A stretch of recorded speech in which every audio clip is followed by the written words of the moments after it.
Hello friend, my lovely family. Vishnu भगवान की कृपा आप सब पर बनी रहे। हम आज आपके सामने लेकर आए हैं निर्जला एकादशी का महत्व, जो साल में एक बार पड़ती है।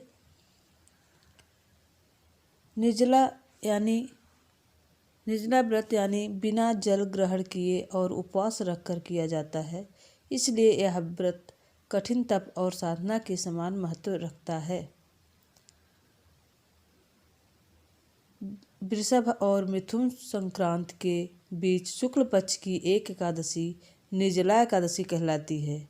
इस व्रत को भीमसेन एकादशी या पांडव एकादशी के नाम से भी जाना जाता है। पौराणिक मान्यता है कि 5 पांडवों में एक भीमसेन ने इस व्रत का पालन किया था और वैकुंठ को गए थे, इसलिए इसका नाम भीमसेनी एकादशी भी हुआ। यह साल में एक बार पड़ता है।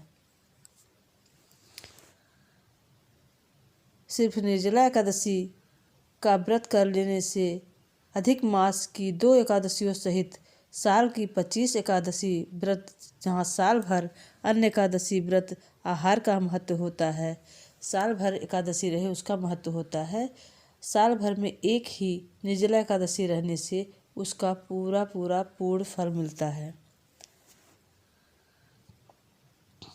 इस व्रत में जल ग्रहण नहीं किया जाता है, यानी निर्जल रहकर व्रत का पालन किया जाता है। यह व्रत मन को संयम सिखाता है और शरीर को नई ऊर्जा देता है। यह व्रत पुरुष और महिलाओं दोनों के लिए किया जाता है।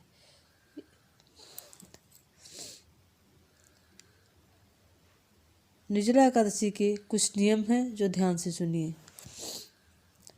पवित्रीकरण के समय जल आचमन के अलावा अगले दिन सूर्योदय तक पानी नहीं पीना चाहिए। दूसरा नियम, दिन भर में कम बोलें और हो सके तो मौन रहने की कोशिश करें। निर्जला एकादशी में दिन भर नहीं सोना चाहिए। चौथा नियम, इसमें ब्रह्मचर्य का पालन करना चाहिए। 5वां नियम, पवित्रीकरण के समय जल आचमन के अलावा अगले दिन सूर्योदय तक पानी नहीं पीना चाहिए। दिन भर कम बोलें और हो सके तो मौन रहें। दिन भर सोना नहीं चाहिए। झूठ ना बोले, गुस्सा नहीं करनी चाहिए। ये थे 5 नियम। अब हम आपके सामने लेकर आ रहे हैं निर्जला एकादशी की पौराणिक कथा। ध्यान से सुनिएगा।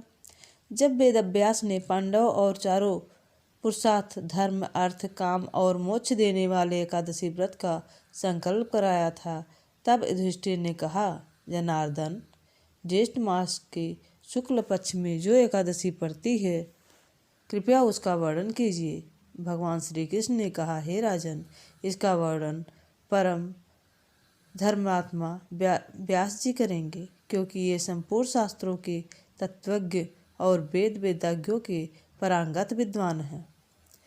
तब वेद व्यास जी कहने लगे, कृष्ण और शुक्ल पक्ष की एकादशी में अन्न खाना वर्जित है। द्वादशी को स्नान करके पवित्र होकर फूलों से भगवान केशव की पूजा करें।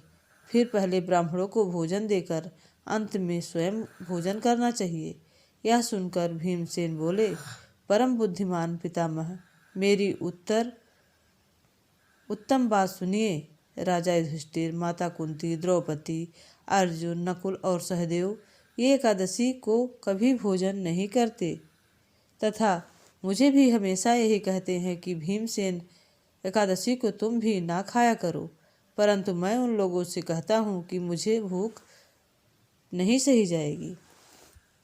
भीमसेन की बात सुनकर व्यास जी ने कहा, यदि तुम नरक को दूषित समझते हो तो तुम्हें स्वर्गलोक की प्राप्ति अभिष्ट है, और तो दोनों पक्षों की एकादशियों के दिन भोजन नहीं करना। भीमसेन बोले, महाबुद्धिमान पितामह, मैं आपके सामने सच कहता हूँ, मुझे एक बार भोजन करके भी व्रत नहीं किया जा सकता, तो फिर उपवास करके मैं कैसे रह सकता हूँ। मेरे उदर में वृक्क नाम अग्नि सदा प्रज्वलित रहती है, अतः जब मैं अधिक खाता हूँ तभी यह शांत होती है। इसलिए महामुनि, मैं पूरे वर्ष भर में केवल एक ही उपवास कर सकता हूँ, जिससे स्वर्ग की प्राप्ति सुलभ हो तथा जिससे करने से कल्याण का भागी हो सकूं। ऐसा कोई एक व्रत निश्चय करके बताइए, मैं उसका यथोचित रूप से पालन करूँगा। तब व्यास जी ने कहा, भीम, ज्येष्ठ मास के सूर्य वृष राशि पर हो या मिथुन राशि पर शुक्ल पक्ष में जो एकादशी हो, उसका यत्नपूर्वक निर्जला व्रत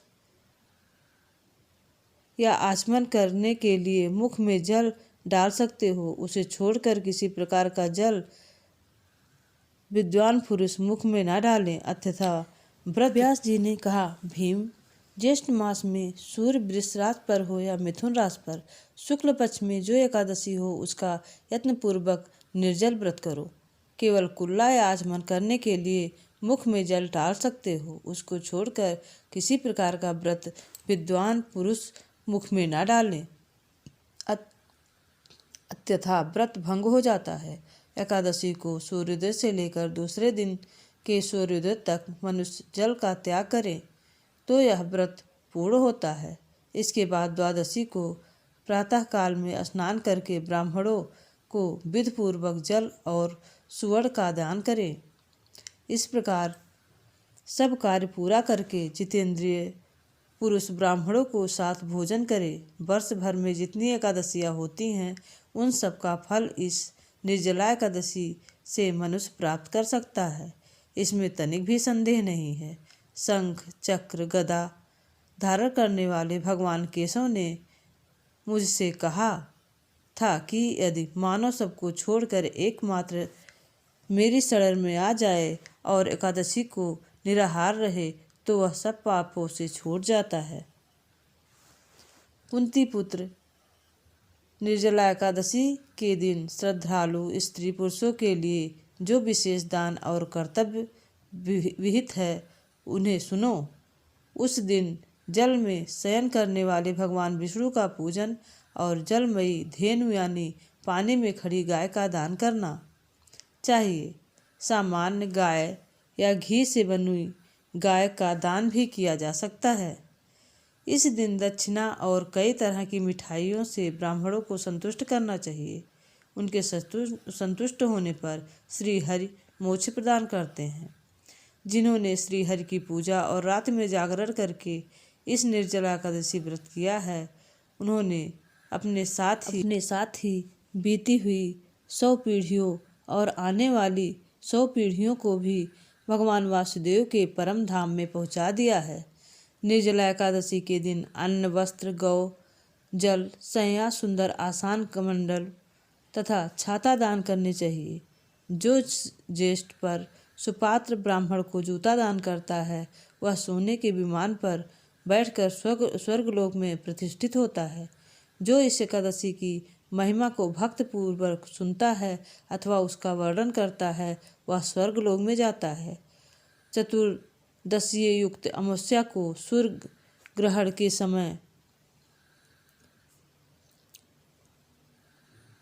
श्रीहरि विष्णु जिस फल को प्राप्त करता है, उसी को सब पुण्य मिलता है। भीमसेन, ज्येष्ठ मास के शुक्ल पक्ष की जो शुभ एकादशी होती है, उसका निर्जला व्रत करना चाहिए। उस दिन ज्येष्ठ ब्राह्मणों को शक्कर के साथ जल के घड़े दान करने चाहिए। ऐसा करने से मनुष्य भगवान विष्णु के समीप पहुंचकर आनंद का अनुभव करता है।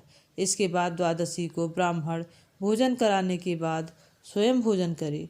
जो इस प्रकार पूर्ण रूप से पापनाशनी एकादशी का व्रत करता है, वह सब पापों से मुक्त होकर आनंदमय पद को प्राप्त होता है। यह सुनकर भीम ने भी इस शुभ एकादशी का व्रत आरंभ किया।